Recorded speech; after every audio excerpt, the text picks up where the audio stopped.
최근에 SNS에 한 젊은 목사님의 글이 화제가 됐습니다. 세상에 화제가 된 건 아니고 저에게 있어서 큰 화제였습니다. 뭐라고 썼냐면 예수님의 부활의 역사성을 믿는 사람보다 예수의 정신이 내 안에 부활했다고 믿는 사람들이 예수의 삶에 더 가까웠다. 다시 한번 읽어볼게요. 예수님의 부활의 역사성을 믿는 사람보다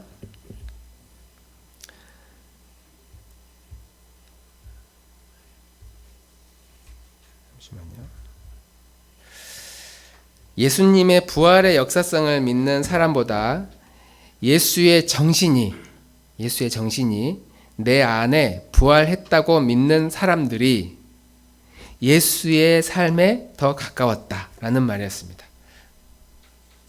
이게 이제 무슨 의미인지 당연한 거 아닌가라고 생각할 수 있지만,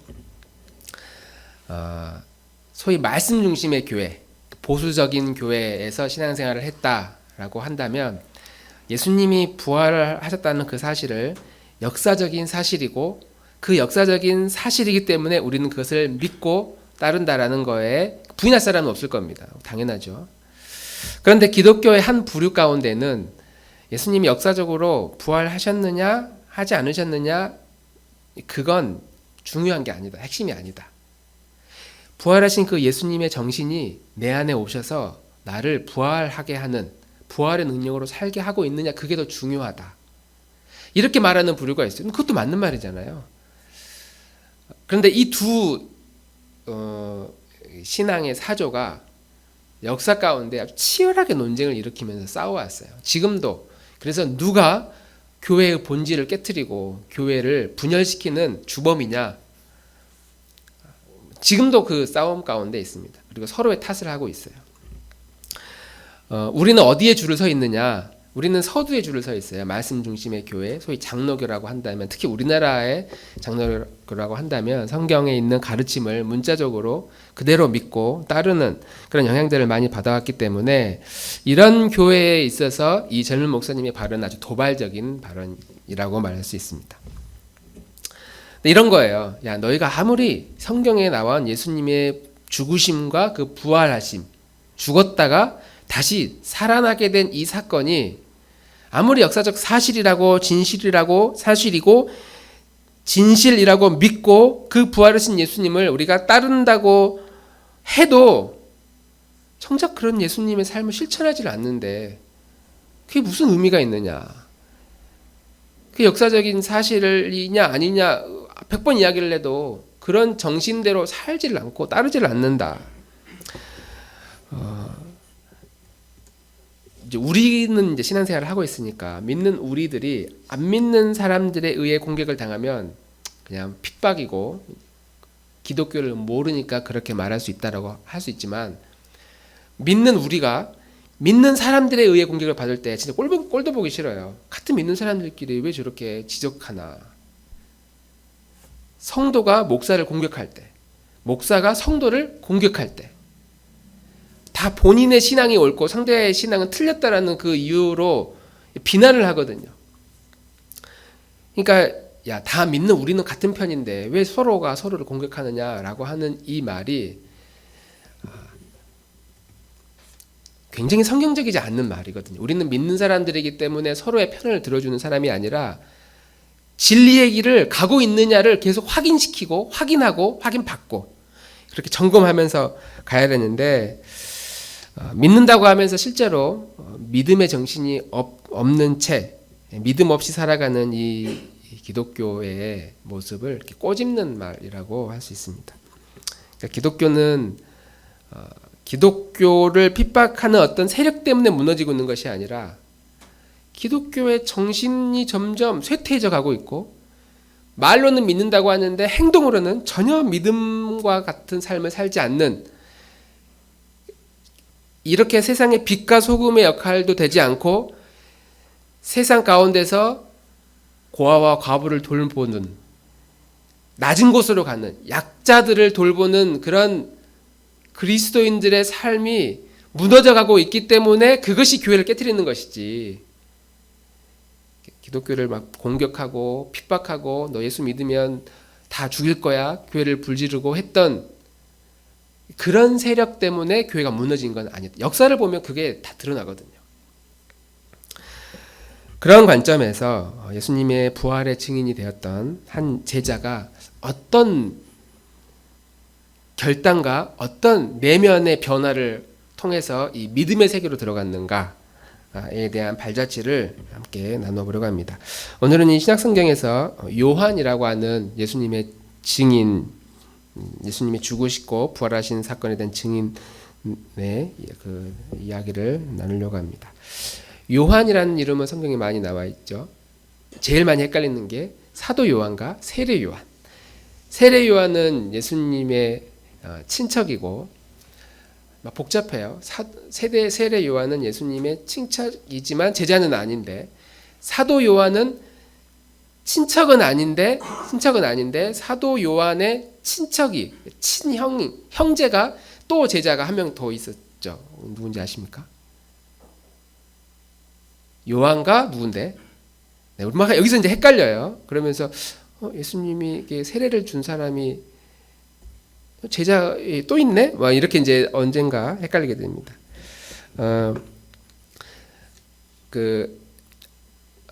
영화 중에 천둥의 아들이라는 토르 아시죠? 이 토르가 예수님의 그 제자 중에 2명의 별명이었습니다. 우레의 아들이라고 하는데 천둥의 아들이죠. 야고보와 요한, 또 형제고, 이 사람의 특징은 불같은 성격을 가졌던 형제였어요. 그래서 예수님이 복음을 이렇게 전했는데 사마리아인들이 그 복음을 받아들이지 않을 때 화가 나가지고, 예수님, 선생님, 저 이방인들에게 우리가 복음을 전했는데도 저들이 받아들이지 않으니 하늘에서 번개를 쳐가지고 저들을 싹 죽여버리시라고 그렇게 말할 정도로, 어떤 사람들이 예수님의 이름으로 막 귀신을 쫓아내고 그러니까, 아니 저자들이 허락도 없이 우리 선생님의 이름을 빙자해서 귀신을 내어 쫓는다고. 가서 예수님께서 저들에게 혼내주시라고 말했던 예수님의 그 사랑을 독점하고 우리끼리만, 그리고 나만 이 권한과 이 예수님의 능력을 누리고자 했던 사람. 또 뭐 유명한 사건이 그거죠. 예수님의 어머니가 예수님께 와서 청탁을 하죠. 나중에 당신의 나라를 세우시거든 우리 2 아들을 영의정과 좌의정, 한쪽은 우편과 좌편에 세워서 좀 결정적인 역할을 할 수 있도록 예수님 좀 해주십시오. 제자들 보십시오. 누가 예수님을 딱 부러지게 옆에서 지킬 사람이 누가 있습니까? 우리 2 아들이 다른 거 못해도 똑 부러진 그런 성품 하나는 가지고 있으니까 당신을 지킬 겁니다. 이렇게 했던 토르 형제들, 야고보와 요한입니다.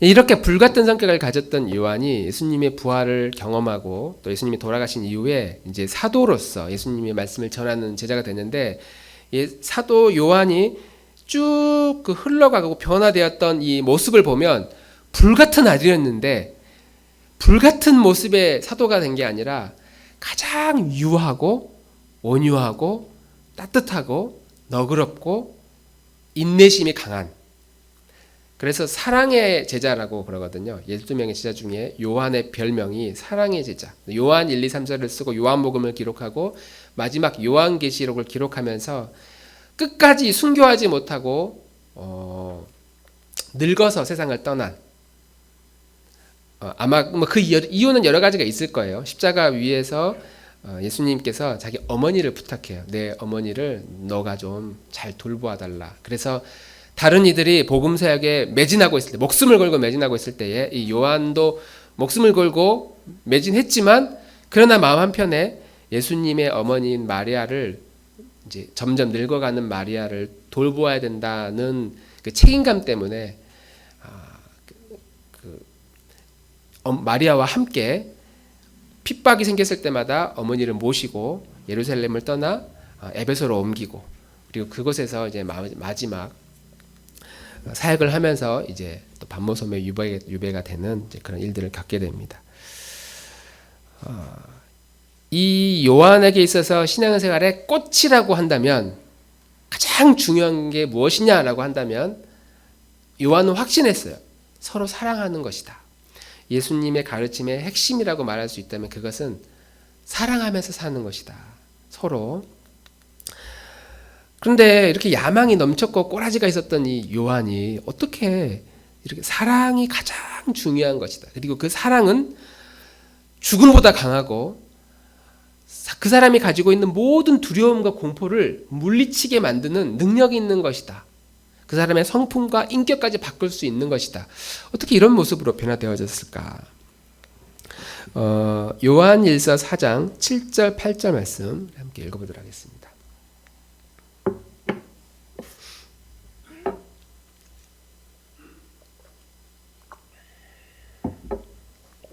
같이 읽겠습니다. 시작. 사랑하는 여러분, 서로 사랑합시다. 사랑은 하나님에게서 난 것입니다. 다 하나님에게서 났고 하나님을 압니다. 사랑하지 않는 사람은 하나님을 알지 못합니다. 하나님은 사랑이시기 때문입니다.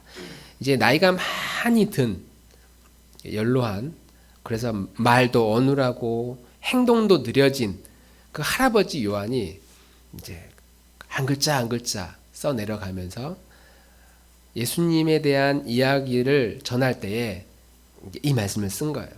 God is love. 하나님은 사랑이다. 우리는 서로 사랑하는 것이 우리 인생의 최고의 꿈이고 목적이고 비전으로 삼으면서 그렇게 살아가야 된다. 이런 고백을 하죠. 사도 요한뿐만 아니라 다른 제자들도 예수님의 죽으심과 또 부활하심을 직접 목격을 했을 텐데, 그래서 극적인 변화의 삶을, 전도자의 삶을 살면서 다들 순교자로 그렇게 세상을 떠나게 됐는데, 요한은 예수님의 부활을 경험하면서 목격하면서 도대체 어떠한 그 심경의 변화가 있었을까? 오늘 본문을 함께 살펴보도록 하겠습니다. 요한복음 20장을 보면 무덤에 가장 먼저 도착한 사람이 누구였을까요? 네. 1번 베드로, 2번 요한, 3번 마리아, 4번 군인? 무덤에 가장 먼저 도착한 사람이 누구였죠? 네, 지난주에 말씀 대로 마리아가 제일 먼저 도착했어요. 무덤을 딱 보니까 무덤 문이 열려 있어요. 근데 갈 때까지만 해도 그 무덤 문을 누가 열어줄까? 군인에게 부탁을 해볼까? 군인은 절대 열어주지 않을 것 같은데 어떻게 할까? 고민하면서 가고 있는데 무덤 문이 열려 있는 거예요. 딱 들어가진 않고 딱 보니까 누워 있어야 할, 거기에 있어야 할 시신이 보이지 않는 겁니다. 그래서 무서워서 들어가지 못하고 있는데, 들어가지 못하고 돌아가서 이 이야기를 해요. 내가 무덤에 가봤는데 무덤 문이 열려 있고 거기에 시신이 없다. 군인들이 훔쳐가는 것 같더라. 큰일 났다. 예수님의 장례를 치러야 되는데 이제는 장례도 못 치를 정도로 진짜 비참한 상황을 이제 우리가 만나게 됐다. 그 말을 듣자마자 베드로와 요한이 벌떡 일어나서 뛰어갑니다. 성경은 불같았던 요한이, 베드로도 만만치 않은데 불같았던 요한이 더 먼저 도착했다고 나옵니다. 근데 무서워서 들어가지는 또 못해요. 베드로가 뒤따라와서 먼저 딱 들어갑니다. 그 상황을 5절부터 8절까지 설명하고 있는데 같이 한번 읽어보도록 하겠습니다. 5절부터 8절 시작. 그런데 그는 몸을 굽혀서 삼배가 놓여 있는 것을 보았으나 안으로 들어가지는 않았다. 시몬 베드로도 그 뒤를 따라왔다. 그가 무덤 안으로 들어가 보니 삼배가 놓여 있었고 예수의 머리를 싸맸던 수건은 그 삼배와 함께 놓여 있지 않고 한 곳에 따로 개켜 있었다. 그제서야 먼저 무덤에 다다른 다른 그 제자도 들어가서 보고 믿었다. 아멘. 자, 막달라 마리아가 먼저 와가지고 그 무덤 안을 이렇게 딱 보았어요. 시신이 없어. 여기서 막달라 마리아가 무덤 안을 보았다라고 하는 것은 그 헬라어로 블레페이라고 그러는데, 그냥 우리가 이렇게 딱 눈 감고 딱 떠서 딱 보는 거예요. 이 무덤 안을 블레페이 했다. 그냥 딱 봤다. 그냥 아무것도 없었다라고 그래요. 뒤따라왔던 이 베드로와 요한이 무덤을 보았다라고 할 때는 테오레오라는 다른 단어를 사용했는데 그냥 이렇게 딱 본 게 아니라 유심히 보고 살펴보고 추론해보고 생각해보고 숙고했다, 연구했다, 그런 의미예요. 무덤을 딱 봤는데 시신이 없어. 무슨 일이지? 어떻게 이런 일이 있을 수 있지? 생각하기 시작한 거예요. 과학자들이 이제 논문을 쓸 때 어떤 이론을 세우고 이론에 대한 가설을 정하고 그 가설을 입증하기 위해서 이제 논증을 하잖아요. 그리고 그 논증이 맞을 때에 이제 그 가설이 옳다라는 것으로 이제 인정을 받는데 요한이 그렇게 한 거예요. 그 문이 열려진 그 무덤 안을 보고 요한이 예수님의 그 수의, 삼배옷이라고 그랬나요? 수의가 죽은 시신을 이렇게 둘둘둘 만 그 시신이 그냥 널브러져 있는 게 아니라 잘 개져 있어요. 그리고 머리에 썼던 수건도 우리 수건 개듯이 잘 접혀 있어요.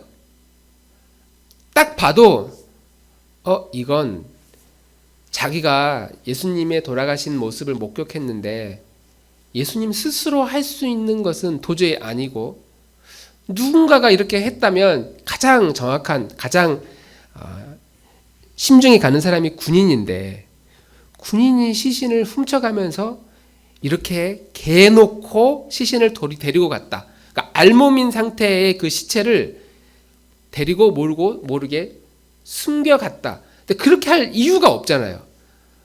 시신을 가져갔다면 그를 어느 시신 구덩이에 버리거나 불태우거나 그래서 시신을 없애버리는 건데 그렇게 할 거면은 굳이 이렇게 몸에 시신을 삼배를 벗기고 수건을 개고 그렇게 갈 이유가 없다. 그 예수님의 죽으신 사건을 그 목격했던 유일한 제자가 요한이에요. 베드로나 다른 제자들도 다 도망갔기 때문에 예수님이 마지막 죽어 가셨던 그 장면을 얼마나 비참하고 숨을 거두었던 그 장면을 본 제자가 없어요. 요한이 유일합니다. 근데 그 요한이 그 상황, 그 처참한 상황을 다 아는데 기절했다가 다시 살아났다고 할지라도 자기의 그 옷을 이렇게 개놓고 머리에 피 범벅이 되어 있는 수건을 잘 개놓고 갈 수 있는 게 아니었다. 기절했다가 깨어났다면 그런 상태가 아니었다라는 것을 요한은 잘 알고 있었다는 거죠. 이거 빼고 저거 빼고 해보면 예수님이 죽지 않았다, 기절했다, 살아났다고 하는 것은 자기가 죽은 걸 봤기 때문에 그건 아니야. 군인들이 훔쳐갔다? 그것도 이게 말이 안 돼. 그렇게 생각을 해보니까 예수님이 다시 살아나셨다는 사실이 믿어졌다는 겁니다. 그 셜록 홈즈 그 영화에 그런 대사가 나와요. 이제 셜록 홈즈가 그거잖아요. 어떤 문제가 딱 일으켰는데 논리적으로 이제 문제의 원인을 찾잖아요. 그럴 때 정답을 찾기보다는 정답이 아닌 것들. 그래 이건 아니야. 그래 이건 아니야. 이것도 아니야. 그리고 마지막 남아있는 그 하나가 아무리 개연성이 적다고 그래도 그것이 정답일 가능성이 매우 높다. 아닌 것이 정확한 것들을 먼저 빼고 나면 남아있는 그 한 가지가 사실일 것이다. 이런 대사가 나오거든요. 요한이 지금 그렇게 추론한 거예요. 아직 부활하신 예수님을 만나지는 않았어. 그리고 부활하셨다고 하더라도 왜 부활하셨는지는 아직 몰라. 그런데 지금 놓여있는 이 사건을 보니까 요한이 추론한 거예요. 그 무덤을 보았다, 테오레오 했다 하면서 그동안에 요한에게 있었던 여러 가지 사건들을 하나씩 또 눈으로 보여지는 그 현장들을 하나씩 아닌 것들을 제거하고 나니까 예수님께서 부활하셨다는 사실을 살아나셨구나라는 사실이 믿어졌다라고 하는 거죠.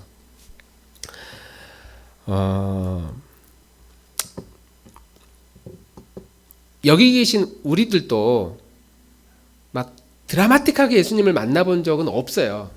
그냥 지난주에 마리아처럼 우리가 막 아주 세상에서 버러지처럼 살다가 예수님을 만나서 인생 성공한 사람, 인생 역전에 성공한 사람처럼 그렇게 드라마틱한 과거를 가지고 있는 사람도 아니고 그냥 우리가 뭐 끔찍한 범죄자 출신도 아니고 그냥 평범하게 살다가 어떤 과정을 통해 예수님 교회를 다니게 됐고 혹은 뭐 모태신앙으로 자라게 됐고 지금까지 가끔 하나님께 때를 써본 적은 있을지 모르지만 주님을 막 비난하거나 주님을 버리거나 그런 적은 우리는 없단 말이죠. 그럼에도 불구하고 우리가 예수님을 이런 기적적인 어떤 사건을 경험한 적이 없어도 오늘 요한이 추론했던 여러 가지 방식들을 보면 아니다 추론해 보면 여전히 하나님이 나를 사랑하신다는 그 몇 가지의 사실, 그리고 성경의 가르침이 이건 부인할 수 없는 진리라는 몇 가지 그 사실들을 우리는 알 수 있고 그것만으로도 우리는 충분히 예수님에 대한 믿음, 예수님을 통해 이 믿음을 통해 구원에 이르게 하는 그 길에 이를 수 있다는 거죠. 성경을 배우고 설교를 듣고 그런가 하고 진리를 찾아보고 숙고해보고 이것만으로도 우리의 신앙이 드라마틱한 변화가 없다고 할지라도 충분히 우리를 믿음에 이르게 하는 그 구원에 이르게 하는 그 믿음을 갖게 된다라고 하는 거예요. 그래서 우리 주변에 어떤 드라마틱한 간증이나 이런 사람들 우리가 부러워할 이유가 없는 게 우리는 열심히 하나님의 말씀을 듣고 그런가 하고 마음속에 새기고 그것을 기억하고 그렇게 살기 위해서 부단히 애써보고 그런 과정이 우리의 믿음과 신앙을 성장하게 하고 성숙하게 한다. 오늘 요한을 보면 우리는 그걸 알 수 있다는 거죠. 다만 요한은 지금 왜 예수님께서 부활하셨구나 이 사실을 몰라요. 그분이 부활할 수밖에 없는 그 이유나 이런 건 잘 몰라요. 이건 이제 질문하면서 예수님을 만나서 물어볼 참인데 이러한 추론을 통해서도 충분히 예수님을 믿게 되었다. 최소한 이 세상의 모든 현상과 자연의 이치와 우리의 삶의 여러 가지 발자취들이나 그것을 설명하려고 하는 자연의 이치나 과학이나 뭐 종교나 어떤 이념이나 이런 것들로도 설명은 안 되지만 우리 인생을 설명할 수 없지만 성경의 가르침을 통해 하나님이 이 세상을 창조하셨고 그 인간이 그 창조한 세상을 반역해서 타락했는데 그 타락한 인간을 너무 사랑하셔서 하나님이신 그분이 직접 인간의 모습으로 이 땅에 오시고 우리에게 말씀해 주시고 만나 주시고 대가를 지불하셨는데 직접 자신의 몸에 피를 흘리시고 죽으심으로써 그 어린 양의 피를 통해 우리가 예수님의 자녀로 구원을 얻게 되었다. 이 사실을 굳게 붙들고 믿을 때에 우리는 하나님의 자녀가 되는 놀라운 권세를 갖게 되었는데 그러한 예수님께서 그 죽음을 스스로 이기고 부활하셨다라고 하는 그 사실을 우리는 우리가 열심히 배우고 듣고 읽고 주님을 찬송하면서 기도하면서 이것을 계속 추론하면서도 충분히 그 믿음에 이를 수 있다라고 하는 것이죠. 그러면서 사도 요한이 예수님이 틀림없이 부활했고 다시 살아나셨구나라고 믿게 되면서 그동안 요한이 예수님을 따라다니는 제자였기 때문에 그 예수님을 보면서 여러 가지 사건들이 떠올랐을 거예요. 근데 제가 가장 기억에 남는 사건들이 뭐가 있었을까? 그분이 부활하셨구나 라고 하는 그 결정적인 영향을 주고 예수님이 바로 이러한 분이시구나 라고 하는 또 요한을 변화시켰던 결정적인 그 사건들이 몇 가지 중에 이 두 가지가 기억이 나지 않았을까? 이 두 가지를 더 소개해 보려고 합니다. 첫 번째는 예수님께서 유월절 전날 제자들을 부르셔서 예수님 제자들의 발을 씻겨주셨던 사건이었습니다. 이제 능력이 어마어마하신 그런데 아직 잘 알려지지 않는 로마도 이분의 정체를 잘 모르는 죽은 자도 살리고 무리를 걷고 엄청난 기적을 일으켰던 그 자기의 최고의 선생님이 제자들을 다 앉혀놓고 무릎을 꿇고 발을 닦아주면서 내가 너희의 발을 씻지 않으면 너희와 나는 상관이 없다. 내가 너에게 먼저 본을 보이니 너희도 나처럼 본을 보이고 서로 사랑하라 하면서 발을 이렇게 씻겨주시는 그 사건이 생각이 났을 겁니다. 어마어마한 능력을 가진 그분이 자기 앞에서 그 선생님이 무릎을 꿇고 발을 씻겨주면서 먼저 겸손의 본을 보였던 그 모습이 그때는 되게 어색했는데 부활하셨다고 하는 그 예수님의 모습을 이제 떠올리면서 생각해 보니까 가장 인상에 남는 예수님의 그 발자취였던 거죠. 능력이 많은 자가 높은 곳에 가는 것이 아니라 이렇게 누군가의 밑에 엎드려서 발을 닦아주는, 발을 씻어주는 이렇게 겸손한 모습으로 가는 것이 우리 선생님의 진정한 모습이었구나.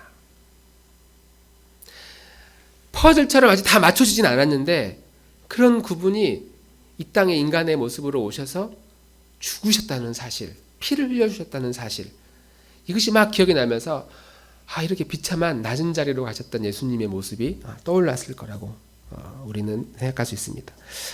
두 번째 사건은 성만찬의 사건입니다. 오늘 우리가 함께 나누려고 하는 이 사건인데 유대인들에게 있어서 이 성만찬 6월절은 큰 명절입니다. 우리나라로 치면 추석과 설날 같은 건데 미국으로 치면은 그 인디펜던트 데이 독립기념일이거든요. 영국으로부터 독립한 날이 미국에 있어서는 최고의 기념일이고 또 하나는 이제 추수감사절이고 유대인들에게 있어서 이 6월절은 애굽으로부터 우리가 자유를 얻어 독립하게 된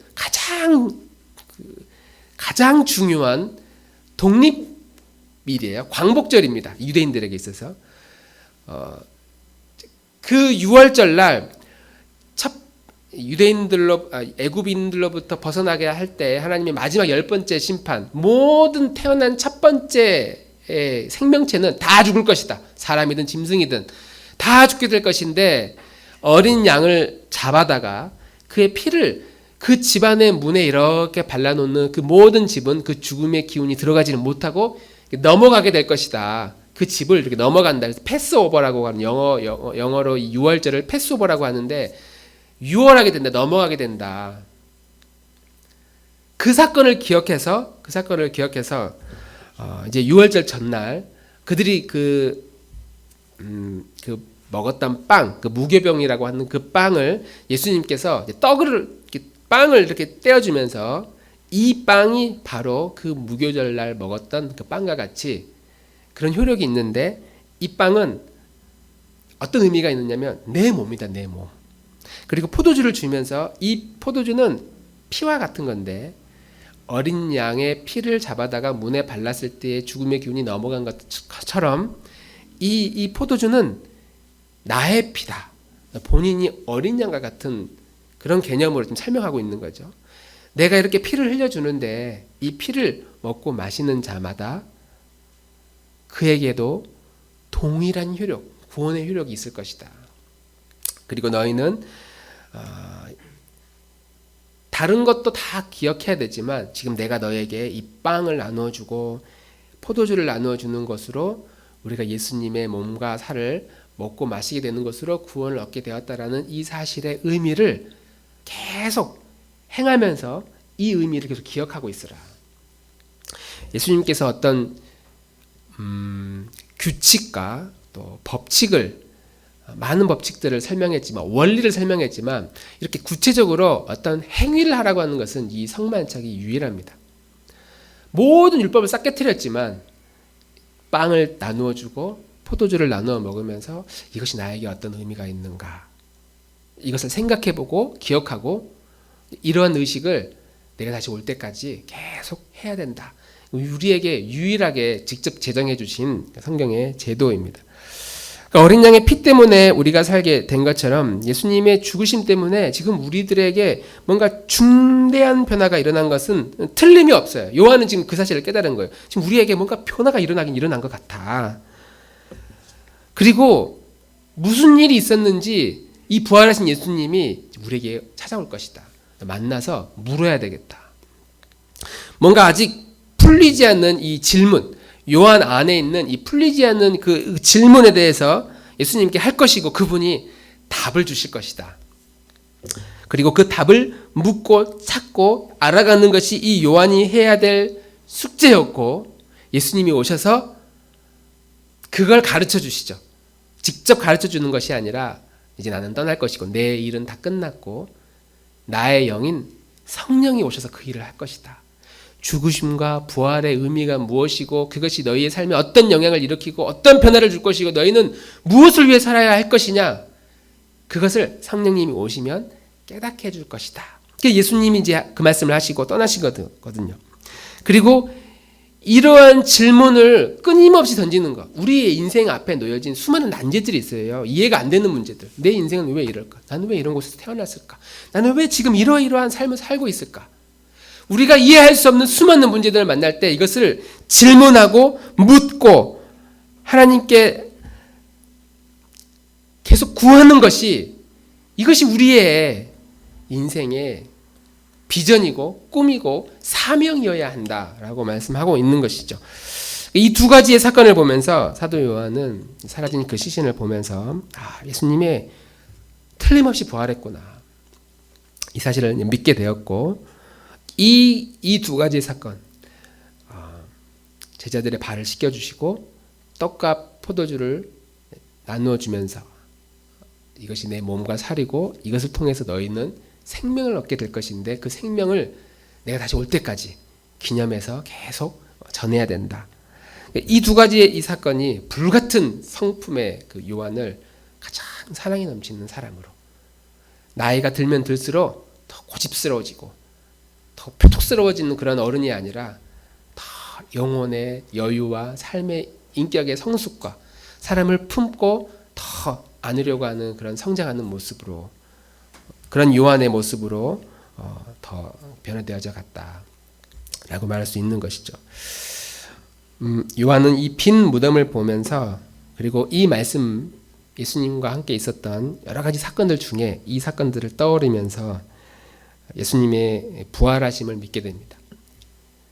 추론을 해본 거예요. 예수님의 이 빈 무덤을 보면서 왜 이런 일이 일어나지? 도대체 지금 이해할 수가 없는데, 이렇게 인생의 난제를 딱 만났는데 그때 에라 모르겠다 그냥 덮어놓고 믿자가 아니라 계속 생각을 한 거예요. 예수님과 함께 있을 때 가장 인상적이었고 기억에 남는, 그리고 이해가 안 됐던 행동들, 그것을 추론해보고 생각해보고 떠올리면서 요한은 믿음이라고 하는 곳의 결론에 다다르게 되었던 것이죠.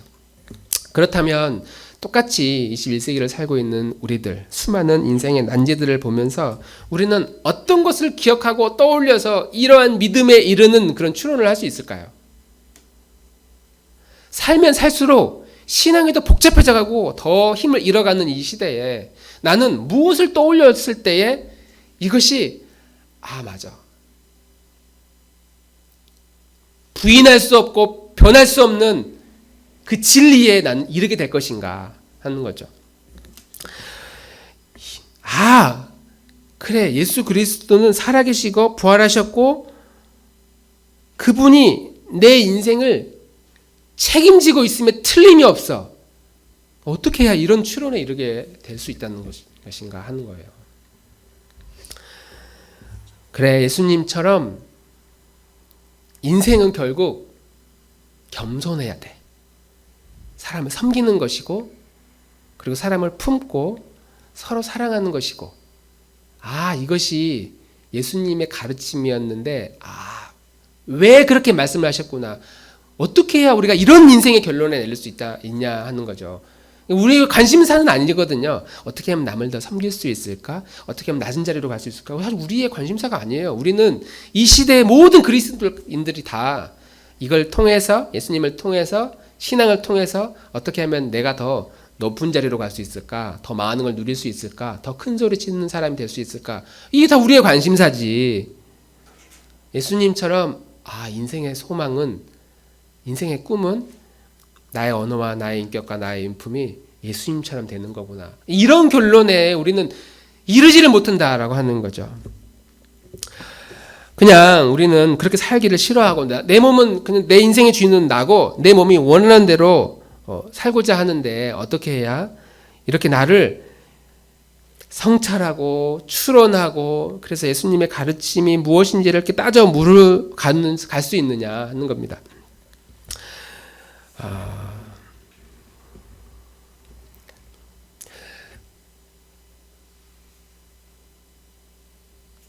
이런 이 질문에 대한 답을 우리가 얻을 수 있다면 바로 그것이 하나님의 나라가 임한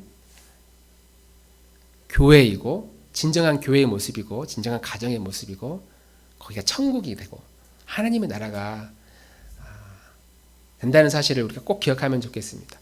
이 질문에 대한 답, 내 인생의 모든 풀리지 않는 문제들, 이해 안 되는 문제들, 심지어 우리는 내가 무슨 문제를 가지고 있는지도 모른 채 살아가고 있는데 내가 어느 순간 나에게 좀 뭔가 문제가 있구나라고 발견하게 되고 나에게 뭔가 모순이 있구나. 내가 지금 배운 것과 내 삶은 아주 지금 이질적인 상태로 지금 살아가고 있고 모순이 많고 이 모순의 문제를 내가 해결하지 않으면 나는